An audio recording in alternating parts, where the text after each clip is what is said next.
Welcome to Ideas in Action, a television series about ideas and their consequences. I'm Jim Glassman.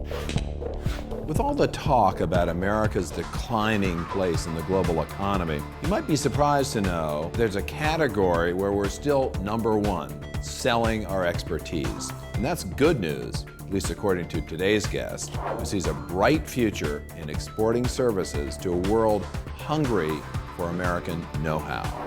Michael Cox is the director of Southern Methodist University's William J. O'Neill Center for Global Markets and Freedom, and the former chief economist for the Dallas Federal Reserve. The topic this week, exporting expertise. This is Ideas in Action.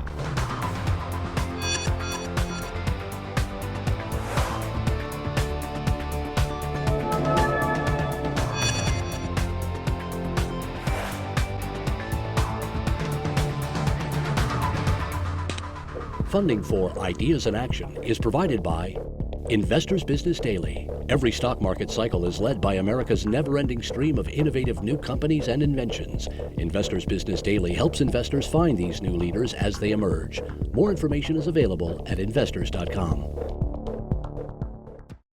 According to this week's guest, exports of American services have jumped by 84% since 2000.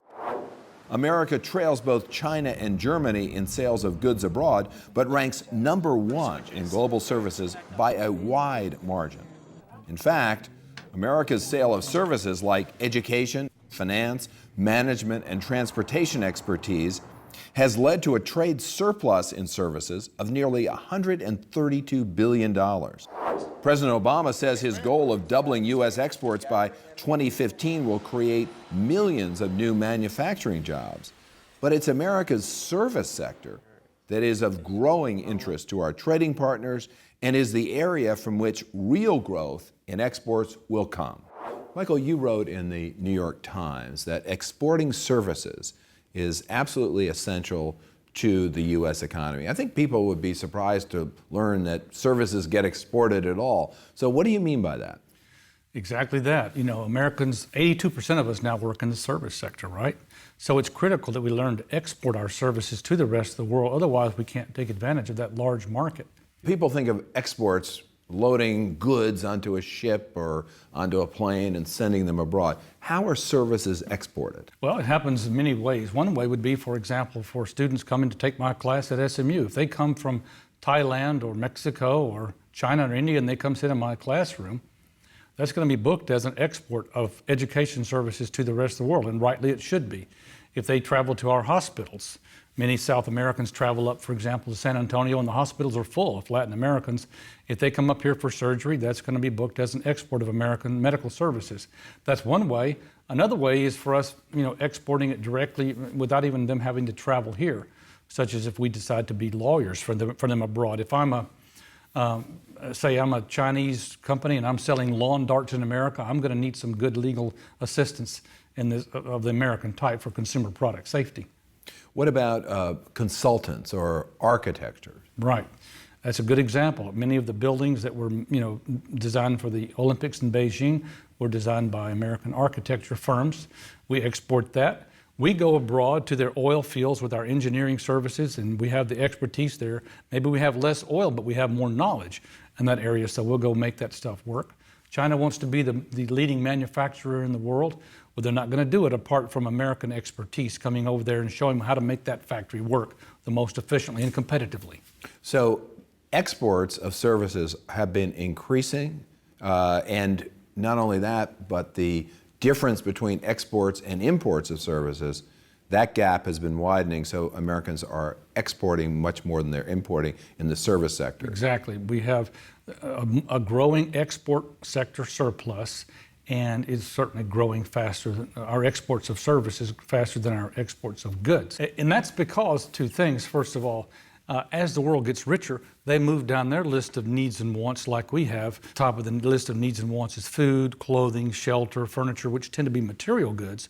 But as you get wealthier, you want more services. So their demand for our services is growing just in the natural order of things.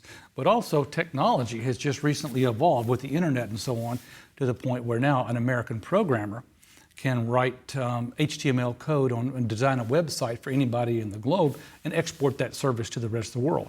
So technology, the relaxation of technology constraints is the other big thing.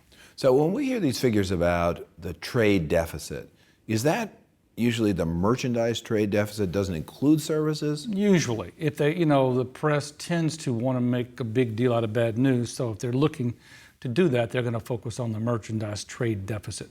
Sometimes you'll hear both the overall trade deficit, though, which includes the surplus in services, and that doesn't look as bad, of course. But the trade deficit when it comes to goods Yes. is a lot greater than the trade surplus when it comes to services. Yes, it is. But that has a potential one day to be reversed, where if we continue to increase our services trade and sales abroad at the rate we have been, there'll come a day when we could potentially have a overall balance of trade surplus, which would come from our services. And are we increasing our exports of services at a greater rate than, for example, we're increasing our imports of goods? Yes. And again, it's owing to the fact that as they move down their list of what they want to buy and as technology relaxes, we're getting very good. A lot of U.S. companies are starting to pay attention to this, and they're marketing their services abroad. Yum Brands is an example. That's a service company. Yum Brands is Taco Bell and Right. They sell KFC. Taco Bell, KFC, Kentucky Fried Chicken. They have A&W Root Beer, Pizza Hut. And so what they've done is they've gone over to China and India, and they now expect to have more restaurants and profits in China one day than in America. 2,000 people stood in line in India recently to get a taco from Taco Bell, and that's a service. That's the service of delivering food to the global population. I was going to say, isn't that good? Isn't chicken fit into the goods category? No, because you're delivering the service of preparing the food for the people and bringing it right to them, and readying the food for consumption. You're not saying the goods aren't important when it comes to trade, are you? No, goods are important, and America could and should do a better job at delivering goods. We're less competitive in the goods market than we are in the services market.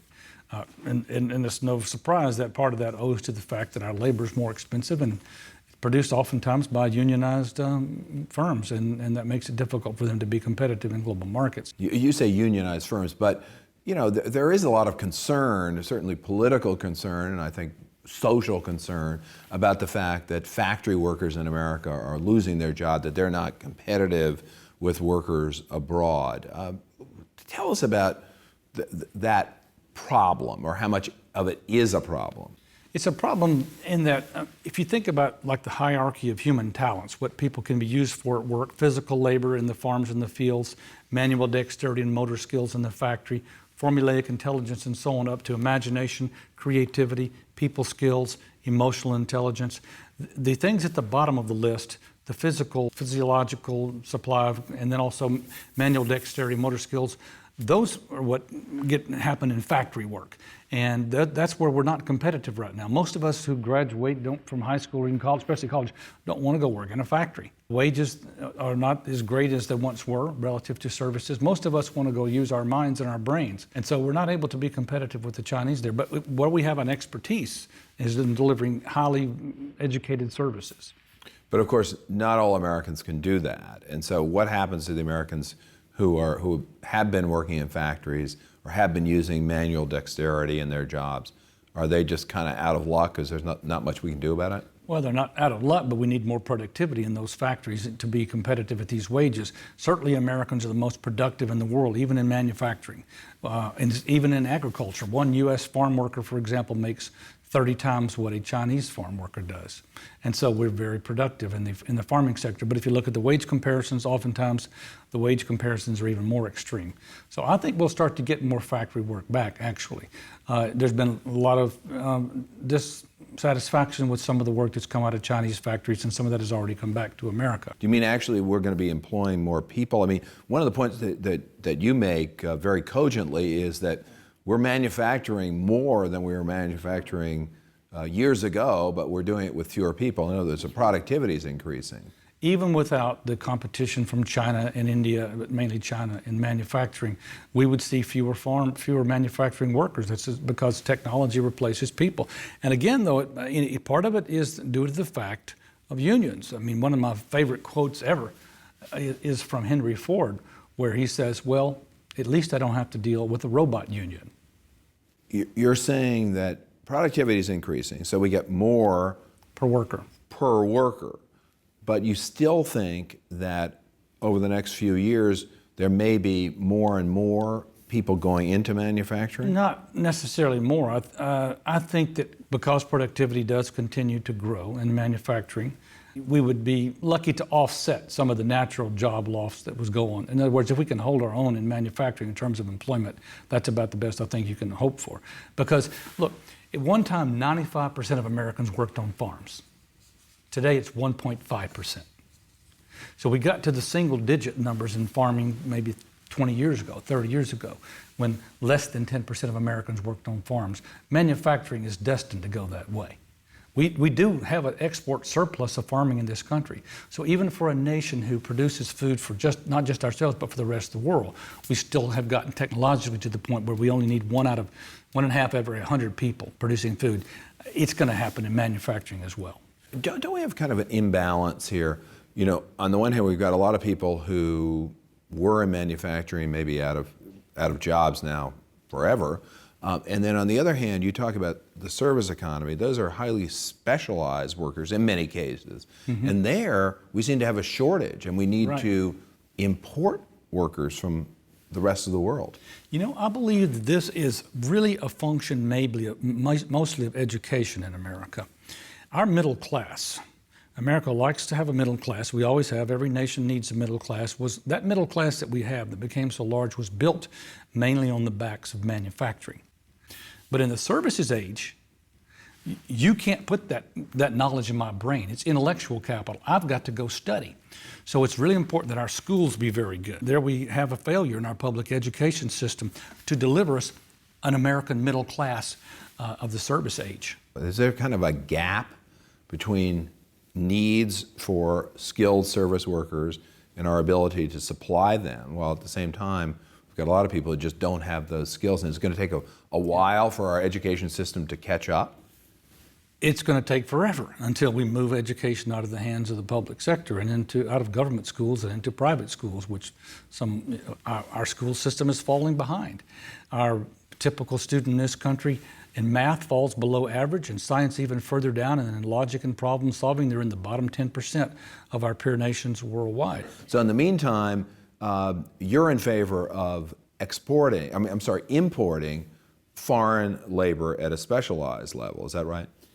Absolutely. I think that that's a role that many Americans can play this day, is to start a global business. The question is not, is America outsourcing too many jobs? The question is, are we creating enough global entrepreneurs, people who think about using that 1.5 billion labor force that's combined in China and India together to work for us? China and India together have 2.5 billion people. America has 300 million. There's 8 times as many of them as customers than us. Also, they're likely to grow at 4 times our rate this decade. China and India probably grow at an average rate of 8%. We'll be lucky to get 2% with all this government debt we put into the economy and so on. And so if you want to get ahead in this next decade, hitch your wagon to foreign growth, not U.S. growth. One point I want to come back to is bringing foreign labor, skilled labor, to the United States. I mean, do you think that's a real necessity right now? I think it's a necessity for several reasons. First of all, it would be nice to have that labor actually move here, because immigrants tend to come into this country, most of them ready to work, and they feed the good part of the natural cycle. This is what's called the Tytler sequence, where you, from bondage to discipline and so on, they feed that cycle really well, and they give us the right mindset that America needs to stay competitive in the world. But a second reason is that we need them in our production function. Most increasingly successful business models in this country use both American workers, especially as managers and salespersons, but they use foreign labor for programmers and all this back office work. So we need them for that. In other words, if they don't move here, we still need what they do. But what about moving here? I mean, there's a concern, for example, that H-1B visas are too limited, that bringing skilled workers here maybe not true during a recession or a Right. sluggish economy, but when the economy gets going again, it could be there could be a labor shortage in the United States for that foreign Absolutely. worker. There has been, except during this recession for the last 2 decades, there's been a labor shortage. How do I measure that? How do I know that? What variable do I use to measure the labor shortage? The unemployment rates. If you look at the unemployment rates among doctors, the unemployment rates among technical people and so on, they're very low.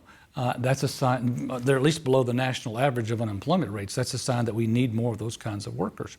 Is there something that the federal government can do to encourage more exports of services? Well, they could at least stop denigrating outsourcing, because America is winning the insourcing, outsourcing battle. You can't just focus on one side of the balance sheet. You can't just look at this, oh, American is programmers, some of that work is being exported to India.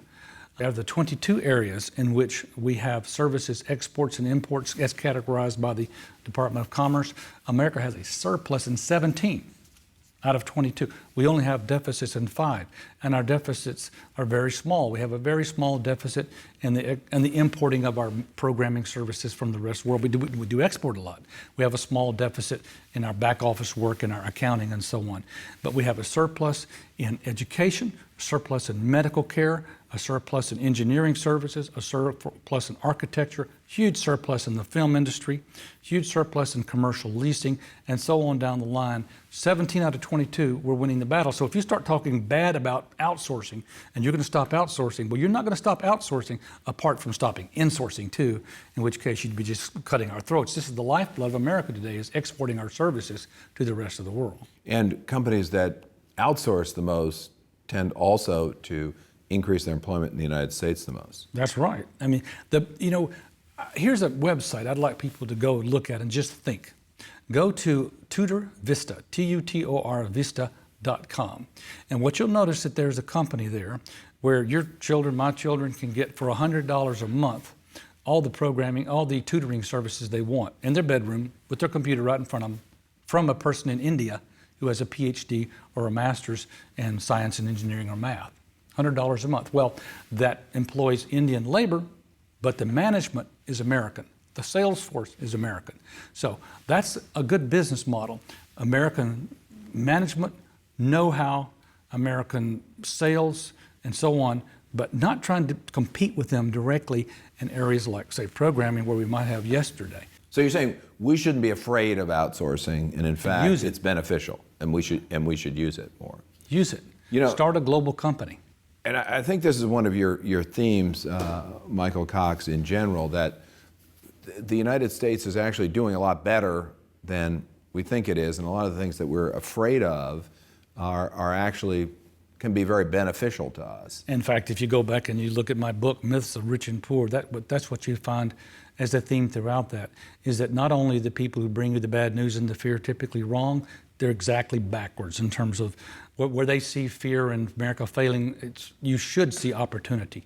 That's why the market typically goes up in this country, is that we tend to make the best of all of the circumstances. This is another opportunity for America to stay ahead.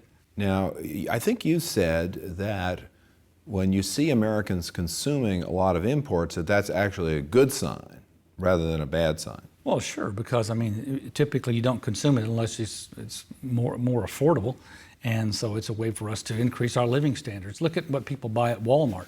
Walmart's the best thing that ever happened to low-income Americans. They can go there and buy products at cheap cost and get their basket full on low incomes, but where do those products come from? They come from typically the rest of the world.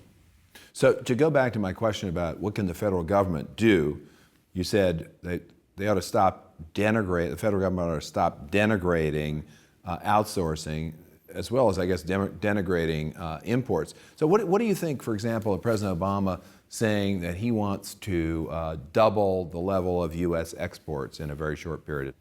The way he could improve things would be to preach a little bit more free trade, open up to trade restrictions, stop the protectionism, stop punishing the Mexicans for driving trucks in America. There was a lot of trade retaliation to that when his administration decided to move forward and stop the Mexican truckers from driving up into America. Well, out of that we got companies like Mary Kay, that Mexicans were not allowed to import those products anymore to their country. And a lot of household products that Kimberly-Clark or Procter & Gamble might have produced got hurt by that. We've learned a lesson the bad way back in the 1920s and 30s with the Smoot-Hawley tariff, that when you protect an industry, you destroy it. And then we learned that lesson the good way it was during the Clinton administration, actually. And subsequently, we learned that when you open up trade with NAFTA and also the several rounds of GATT, which were very positive, that the markets will respond. That's the solution, is free trade. Adam Smith taught us that 225 years ago with his book, Wealth of Nations. And is there something that the federal government could do to, let's say, subsidize exports? Do you think that's a good idea? No, I don't. I think it weakens an industry to subsidize it. This is a lesson of life. Really, the excellence of product is the only means by which a company needs to secure a market. We are not subsidizing our services industries in this America, by and large. We're not subsidizing them, and look how well they're doing. They're very competitive globally. So, excellence of product. Where is the service sector growing? Where service sector exports growing? What are the medical services? Look at the excellence of our medical services. We're going to be doctors for the world. People can afford to travel here, get surgery, and get treated. And we have the world's best doctors. In our education, we have 4 out of the top 4 universities in the world are American, 7 out of the top 10, 19 out of the top 40. We have the world's best education. We don't need protection. We have an excellent product, and the students are coming here to get that. What about in finance or insurance? Well, I would say finance would certainly enjoyed, that was one of our big service sector exports. I haven't seen the most recent data on finance. I know that with what happened in the financial sector, some of the foreigners may have shied away from now using financial advisors, but I'd like to see I don't know where they're going to go to find better ones. They won't. What about insurance? Insurance, we have a deficit, actually. But that's because the United States buys reinsurance from the rest of the world. Once you take that reinsurance out of the equation, we're almost exactly in balance. And you brought up an area I've been thinking which is a big opportunity for Americans to sell insurance to the rest of the world. And reinsurance is what insurance that backs up other insurance? Right. It's, for example, when we hire Lloyd's of London or Swiss Re or something to back up our State Farm insurance. We're rich as a nation, and we don't want to be vulnerable. We can afford to not be vulnerable, so we reinsure our insurance to the rest of the world. Who are our competitors in services? I mean, for example, I know the Germans do a great job of exporting, but I'm not sure is that just goods or is that goods and services? It's mainly goods. But for example, we have competition coming from India in certain services, programming services. We have competition coming from Russia in programming services. There's some smart kids up in Siberia who are vanquished there with their parents, but they're supplying services in the market too there. Medical services, again, I go back to some of the medical travel is going to India or even Brazil. Just quickly, I'd love to get your take on the economy. You mentioned that you thought the United States would have a hard time growing at 2%. Right. I assume that's kind of long-term or medium-term. How do you see the economy in the short term and then in the longer term? I think we have a lot of weakness still in the short term. I think that there's been almost a wholesale destruction of the things that make a nation and has made America strong. There is a proper role for government in society, but the role is to create the environment in which people have an incentive to be honest, get educated, work instead of goof off, save their money, start a business, innovate, invent, and engage in productive risk-taking. Well, I don't see anything coming out of the administration now which addresses those issues. Instead, the policy has been just spend and print money, and that's going to solve the problem. If that worked, we would all be fabulously wealthy through the government spending and printing money. What works is for you and me to have an incentive to be rich. Well, I know my taxes are going up. Does that make me want to work? I get taxed when I work. I get taxed for producing. So I think that it's going to be a decade of slow growth for America until we go back to some of the principles of what makes an economy strong. But do you think we're on the verge of maybe moving in the other direction? I mean, people talk about what's going to happen in the next election or maybe even the election after that, that there's a kind of dissatisfaction with the interventions that the government has already fostered on the economy? I certainly hope so, and increasingly I do think so. I think that so many Americans are hot right now that, as my friend Fred Smith at the Competitive Enterprise Institute likes to say, America's molten. And the question is what shape we're going to pour ourselves into. We're going to pour ourselves in the shape of Western European democratic socialist state. You know, socialist democratic. Democracy can bring you socialism once the majority of the people decide to vote themselves money from the minority. Or we're going to pour ourselves more into something like a constitutional democracy. I personally hope we get back more to a constitutional-based system and less where we put everything up for vote. Thank you, Michael Cox. I think that's a good place to end. Thank you, Jim. Before we go, I want to remind viewers that you can catch Ideas in Action whenever and wherever you choose. To watch complete shows, just go to our website, ideasinactiontv.com, or download a podcast from the iTunes Store. That's it for this week's Ideas in Action. I'm Jim Glassman. Thanks for watching.